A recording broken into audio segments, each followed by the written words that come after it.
Эдизенки кыскачадагы ситуация жөнүндө үйүңүздүн чечим алганда айтып берели, менен бүгүн только эмоции, я думаю, все рады.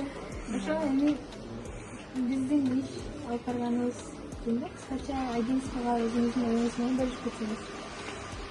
Агентствого эмне только ыраазычылык. Конечно, ар бир иштин өзүнүн кыйынчылыгы бар. Кыйынчылык менен болот ар бирси. Адаптацияга ушунча чуркап, ушунча аракет кылып, ушу талапсыз жасап өзүңөрдүн эмеңизге жардам берип ушундай эмгек кылып атканыңарга рахмат шаарыбыз.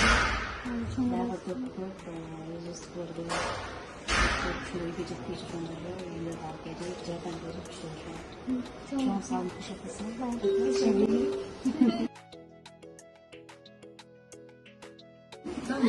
Поздравляем еще. Поделимся.